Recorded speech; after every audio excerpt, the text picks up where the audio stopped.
ஆதி பாரதி சீரியல்லேருந்து சூப்பரான ப்ரோமோ வந்திருக்கு. நம்ம அதை பற்றி தான் இந்த வீடியோக்குள்ளே நம்ம பார்க்க போகிறோம். நம்ம வீடியோக்குள்ளே போகிறதுக்கு முன்னாடி நம்ம சேனலுக்கு யாரெல்லாம் சப்ஸ்கிரைப் பண்ணலன்னா அவங்களாம் சப்ஸ்கிரைப் பண்ணிக்கிடுங்க. பக்கத்தில் உள்ள பெல் பட்டனை கிளிக் பண்ணிடுங்க. வாங்க வீடியோக்குள்ளே போகலாம். மித்ராவை தான் காட்டுறாங்க. மித்ரா வந்து சுதாகர்கிட்ட வந்து ரொம்பவே கோவத்தோட, அதாவது ஆஃபீஸில் என்ன நடந்துச்சுன்னு சொல்லிட்டு இருக்காவோ இப்போ சுதாகர் வந்து சொல்கிறாங்க, மித்ரா இந்த அளவுக்கு வந்து போகுன்னு சொல்லி நம்ம கொஞ்சம் கூட எதிர்பார்க்கவே இல்லை. இதுக்கு நம்மளும் ஒரு காரணமாக ஆகிட்டோம், ஆதியும் பாரதியும் நெருங்குறதுக்கு. அப்படிங்கவும் என்னன்னா நீ சொல்லிட்டு இருக்கிற அப்படிங்கிறாங்க. ஆமாம், பாரதி எப்படியாவது வந்து ஆதிக்கிட்ட இருந்து பிரித்து வைக்கணும்னு சொல்லிக்கிட்டு நீ வந்து பாரதிக்காக ஒவ்வொரு திட்டமும் பண்ண, ஆனால் அந்த திட்டமே அவங்கள சேர்த்து வச்சிருச்சு அப்படின்னு சொல்லும் போது உடனே வந்து மித்ரா வந்து அவங்க யோசிக்கிறாங்க. ஆமாண்ணா நீ சொல்கிறது கூட உண்மைதான் அப்படிங்கும்போது அதனால நம்ம ரொம்பவே கவனமாக இருக்கணும். எப்படியாவது இந்த பாரதியை ஆதியை விட்டு விரட்டுறதுன்னா அது வந்து லேஸ்பட்ட காரியம் கிடையாது.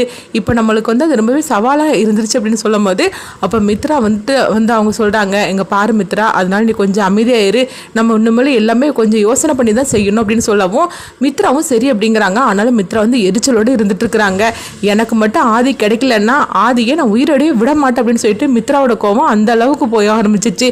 அடுத்துங்க பார்த்தோம்னா பாரதியை தான் காட்டுறாங்க. பாரதிகிட்ட வந்து அவங்க மீனா வந்து எல்லாம் உண்மையை சொல்கிறாங்க. ஆதி ஏற்கனவே கல்யாணமானவர், இந்த விஷயத்த நான் சுதாகர்கிட்ட சொன்னேன், ஆனால் அவர் காது கொடுத்து கூட கேட்கல. சொல்ல போனாக்கி எனக்கு இந்த உண்மையெல்லாம் ஏற்கனவே தெரியும்னு சொல்லிட்டு அவர் பாட்டுக்கு அது வந்து கண்டுக்காமல் போயிட்டாரு அப்படிங்கவும், அது மட்டும் இல்லாமல் ஏற்கனவே ஆதிக்கு கல்யாணம் ஆயிடுச்சுன்னா அந்த பொண்ணு கூட தானே நம்ம சேர்த்து வைக்கணும், ஒரு பொண்ணோட வாழ்க்கையை நம்ம நாசம் பண்ணக்கூடாது.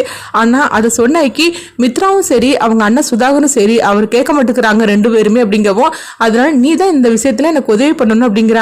இது கிட்டதுமே பாரதி வந்து சொல்றாங்க, நம்ம இதெல்லாம் உங்களுக்கு எப்படி தெரிஞ்சிச்சு அப்படிங்கும்போது எல்லாம் ஒரு பென்ட்ரைவரால தான் தெரிஞ்சிச்சு அப்படிங்கவும், வா அந்த பென்ட்ரைவரை உனக்கு நான் எடுத்து தரேன் அப்படின்னு சொல்லிட்டு அவங்க பாரதியை அழைச்சிக்கிட்டு மீனா போறாங்க. இங்க பார்த்தோம்னா ஆதித்யாவும் தமிழும் விளையாடிட்டு இருக்கும்போது இப்போ ஆதித்யா வந்து நம்ம பாட்டு கேட்கலாம் அப்படின்னு சொல்லிட்டு அந்த பென்ட்ரைவரை அவங்க எடுத்துட்டு வந்துட்டு போயிருந்தாங்க. அடுத்து பார்த்தோம்னா மித்ரா அவங்க பாரதியை வந்து மீனா அழைச்சிட்டு வந்து அந்த பென்ட்ரைவர் இருக்கிற இடத்த காட்டுறாங்க. ஆனால் அங்கே பென்ட்ரைவரை காணல, இங்கே தான் இருந்துச்சு பாரதி அப்படின்னு சொல்லிக்கிட்டு அவங்க ரூம் ஃபுல்லாக தேடுறாங்க. ஆனாலும் கிடைக்கல.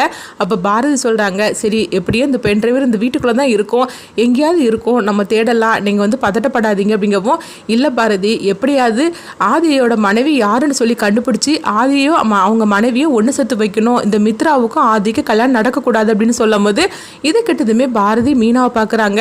நான் அவங்க நல்ல மனுஷன், நான் உண்மையில் நினச்சி நான் ரொம்பவே சந்தோஷப்படுறேன் அப்படிங்கும்போது என்ன பாரதி சொல்லிட்டு இருக்கிற அப்படிங்கிறாங்க. இல்லை ஆதி வந்து கல்யாணமானவர்னு தெரிஞ்சதுமே ஆதியோட மனைவி யாருன்னு சொல்லி கண்டுபிடிச்சி அவங்கள சேர்த்து வைக்கணும்னு சொல்லி நினைக்கிறீங்களே, நீங்கள் சுயநலம் இல்லாமல் நீங்கள் இந்த மாதிரி நினைக்கிறத பார்க்கும்போது எனக்கு ரொம்ப சந்தோஷமாக இருந்து, இதே உங்கள் இடத்துல வேற யாராவது இருந்தாக்கி கண்டிப்பாக வந்து அவங்க ஆதிக்கும் மித்ராவுக்கும் கல்யாணம் சீக்கிரமாக பண்ணி வைக்கணும்னு சொல்லி தான் அவங்க நினைப்பாங்க. ஆனால் நீங்கள் அப்படி இல்லாமல் ஆதியோட மனைவியை தேடி கண்டுபிடிச்சி அவங்களோட சேர்த்து வைக்கணும்னு சொல்லி நினைக்கிறீங்க பார்த்தீங்களா, உங்கள் நல்ல மனசை நினைக்கும் போது எனக்கு உண்மையிலே ரொம்ப பெருமையாக இருக்குங்க அப்படின்னு சொல்லும் போது அப்போ வந்து மீனா சொல்கிறாங்க, இல்லை பாரதி என்ன இருந்தாலும் சரிதான், ஒரு பொண்ணோட வாழ்க்கையை நம்ம நாசம் பண்ணக்கூடாது, அந்த பாவத்தை நம்ம ஏற்கக்கூடாது. அதனால தான் எப்போ வந்து ஆதிக்கு கல்யாணமானவர்னு தெரிஞ்சதோ அப்பயுமே நான் அந்த முடிவு எடுத்துட்டேன்.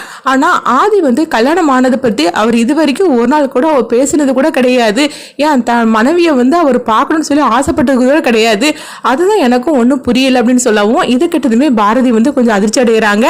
மீனாவுக்கு உண்மை தெரிஞ்சனால ஒருவேளை நேரடியாக போய் ஆதிக்கிட்ட போய் அவங்க கேட்டுறக்கூடாது அப்படின்னு சொல்லிட்டு அவங்க பாரதி நினைக்கிறாங்க. அதனால மீனா வந்து ஆதிக்கிட்ட இந்த விஷயத்தை பற்றி பேசிடக்கூடாதுன்னு சொல்லிக்கிட்டு அவங்க நினைக்கவும் அப்போ வந்து பாரதி வந்து மீனா கிட்ட சொல்கிறாங்க, ஆதி வந்து தான் கல்யாணமான விஷயத்தை வந்து இது வரைக்கும் அவங்க வெளியே சொல்லலைன்னா அப்போ அவங்களுக்குள்ள ஏதோ ஒரு பிரச்சனை இருக்குன்னு அர்த்தம், அதனால தான் வெளியே சொல்லாமல் இருக்கிறாரு. அப்படி இருக்கும்போது நீங்களும் போய் கேட்டுறாதீங்க அப்படிங்கும்போது எப்படி பாரதி நான் வந்து கேட்காம இருக்க முடியும் அப்படின்னு சொல்லவும், அப்படிங்கும்போது உடனே வந்து அவங்க சொல்கிறாங்க, நீங்கள் வந்து தயவுசெய்து நான் சொல்கிறது கேளுங்க, ஆதிக்கிட்ட நம்ம வந்து மெதுவாக கேட்கலாம், நம்மகிட்ட அந்த பென்ட்ரைவர் ஆதாரம் கிடைக்கட்டும், அது அப்புறம் நம்ம வந்து இந்த விஷயத்தை வந்து நம்ம வெளியிடலாம், அது வரைக்கும் நீங்கள் எதுவுமே அதை பற்றி பேசாதீங்க அப்படின்னு சொல்லும்போது அதுவும் முக்கியமாக நீங்கள் ஆதிக்கிட்ட இந்த விஷயத்தை பற்றி நீங்கள் கேட்க வேண்டாம் அப்படிங்கும்போது உடனே வந்து அவங்களே யோசிக்கிறாங்க, ஆமாம் பாரதி நீ சொல்கிறதுல உண்மை இருக்குது, நம்ம கையில் எந்த ஆதாரம் இல்லாமல் நம்ம போய் கேட்டோம்னா அதுக்கப்புறமா அவர் ஒருவேளை மறைக்க கூட செய்யலாம், அதனால அந்த பென்ட்ரைவர் நம்ம கைக்கு கிடைக்கட்டும், அதுக்கப்புறமா நம்ம வந்து ஆதிக்கிட்ட கேட்கலாம், நீ சொல்கிறது தான் கரெக்ட் அப்படிங்கும்போது அப்போ பாரதி வந்து சந்தோஷப்படுறாங்க. சரி மீனா வந்து இப்போதைக்கு ஆதிக்கிட்ட இந்த விஷயத்தை பற்றி அவங்க கேட்க மாட்டாங்க, அவங்களுக்கு எப்படியே நம்ம சமாளிச்சிட்டோன்னு சொல்லி சந்தோஷப்படுறாங்க. ஆனால் அந்த பென்ட்ரைவர் இந்த வீட்டுக்குள்ளே தான் எங்கேயோ இருக்குது, அந்த பென்ட்ரைவர் வந்து மீனா கைக்கு கிடச்சிடக்கூடாது. அப்படி கிடச்சிருச்சுன்னா அவங்க கண்டிப்பாக ஆதிக்கிட்ட போய் இந்த விஷயத்தை அந்த ஆதாரத்தோட போய் காட்டுறதுக்காக போயிடுவாங்க. அதனால பென்ட்ரைவர் இவங்க கைக்கு கிடைக்கும் முன்னாடி அந்த பென்ட்ரைவரை நம்ம எடுத்துக்கிடணும் அப்படின்னு சொல்லிக்கிட்டு அவங்க பாரதி வந்து யோசனை பண்ணிட்டு இருக்கவும், என்ன பாரதி என்ன யோசனை பண்ணுற அப்படிங்கும்போது, இல்லை அந்த பென்ட்ரைவர் எங்கே போயிருக்குன்னு சொல்லிட்டு தான் யோசனை பண்ணுற அப்படிங்கும்போது, வேறு எங்கேயுமே போயிருக்க முடியாது, இந்த வீட்டுக்குள்ளே தான் எங்கேயோ இருக்குது அப்படின்னு சொல்லிட்டு இருக்கிறாங்க. சரி பாரதி எனக்கு வேலை இருக்குது அப்படின்னு சொல்லிக்கிட்டு மீனா அங்கேருந்து போகிறாங்க. அடுத்து பார்த்தோம்னா பாரதி வந்து அவங்க முடிஞ்ச அளவுக்கு எல்லா பக்கமும் தேடிட்டு இருக்கிறாங்க. அப்போ எங்கேயுமே அந்த பென்ட்ரைவர் கிடைக்காதனால எப்படியாவது கண்டுபிடிச்சி அது யார் கைக்கும் போயிடக்கூடாது, அது முக்கியமாக மீனாவோட கைக்கு போயிடக்கூடாது, அந்த மாதிரிக்கு ஆதிக்கு கிடைச்சிடக்கூடாது அப்படின்னு சொல்லிட்டு அவங்க பாரதி வந்து நினைக்கிறாங்க. இந்த மாதிரி நடக்குது. அடுத்து இங்கே பார்த்தோம்னா வந்து மித்ரா, சுதாகர், அதுக்கப்புறமா ஆதி இவங்க எல்லாரும் வந்து சாப்பிட்றதுக்காக உட்காந்துருக்கவும் உடனே வந்து மித்ரா வந்து ஆதி கிட்ட சொல்கிறாங்க, ஆதி உங்களுக்காக நான் வந்து பார்த்து சமைச்சேன் இன்னைக்கு அப்படிங்கவும், என்ன மித்ரா உனக்கு சமையலாம் பண்ண தெரியுமா அப்படிங்கும்போது, எனக்கு சமையலாம் பண்ண தெரியாது, ஆனால் உங்களுக்காக இன்னைக்கு நான் எல்லாமே ரெடி பண்ணேன் அப்படின்னு சொல்லவும், இதை சாப்பிட்டு பார்த்துட்டு எப்படி இருக்குன்னு சொல்லுங்க அப்படின்னு மித்ரா சொல்லவும், அப்போ அதை பார்த்துட்டு சுதாகர் வந்து சந்தோஷப்பட்டுட்டு இருக்கிறாங்க. அப்போ பார்க்கும்போது அவங்க பாரதியோட அம்மா அவங்க பாட்டி எல்லாருமே அவங்க வந்து அவங்க நின்றுட்டு இருக்கவும், அப்போ பாரதியோட பாட்டி சொல்கிறாங்க, எப்படியாவது ஆதியை தான் வலையில வீழ்த்தணும், எப்படியாவது ஆதியை வந்து கவுத்துறணும்னு சொல்லிக்கிட்டு இவ என்னென்னமோ பண்ணிகிட்ருக்கிறா, இப்போ வந்து சமையல் செஞ்சு கொடுத்துக்கிட்டு இருக்கிறா, அப்படியாவது வந்து ஆதியை தான் வலையில் வீழ்த்திடுறன்னு சொல்லிக்கிட்டு என்னென்னமோ திட்டம் பண்ணிகிட்ருக்கா பாரு அப்படிங்கும்போது, ஆமாத்த நீங்கள் சொல்கிறது தான் கரெக்டு, ஆதிக்காண்டி இவள் எல்லாம் பார்த்து இவள் சமையல் பண்ணாலாம், அது எப்படி இருக்குன்னு வேற ஆதிக்கிட்ட வந்து கொடுத்தா அவள் வந்து டேஸ்ட்டு வேற கேட்டுட்ருக்கிறா பாருங்களேன் அப்படின்னு சொல்லிட்டு அவங்க ரெண்டு பேரும் ஒருத்தருக்கு ஒருத்தர் பேசிகிட்டு இருக்கும்போது, அப்போ உடனே வந்து அவங்க ஆதி வந்து அந்த சாப்பாடையே பார்த்துட்ருக்குறாங்க. என்ன ஆதி பார்த்துட்டே இருக்கிறீங்க, சாப்பிடுங்க, உங்களுக்காக தான் நான் பார்த்து எல்லாம் செஞ்சேன் அப்படிங்கும்போது உடனே ஆதியும் சரின்னு சொல்லிட்டு சிரிச்சுக்கிட்டே அவங்க பார்த்தோம்னா அந்த டிஃபன் எடுத்து அவங்க சாப்பிட்றதுக்காக போகிறாங்க. கரெக்டாக சாப்பிட்றதுக்காக போகும்போது அப்போ பாரதி வந்து தடுத்து நிறுத்துறாங்க.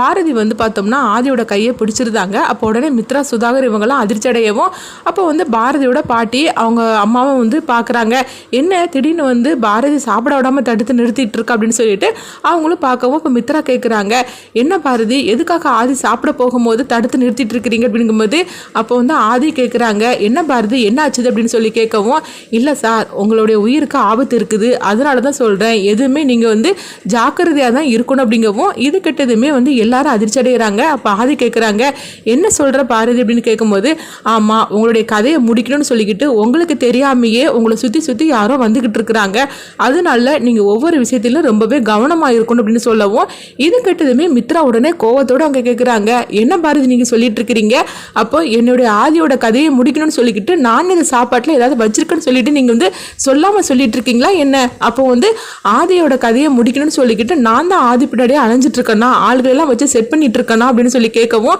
இப்படி சொன்னதுமே பாரதி சொல்கிறாங்க, இங்கே பாருங்க மித்ரா நான் உங்களேன்னு சொல்லிக்கிட்டு நான் எதுவுமே சொல்லலையே அப்படிங்கிறாங்க. இது கிட்டதுமே மித்ராவும் சுதாகரும் அதிர்ச்சி அடைகிறாங்க.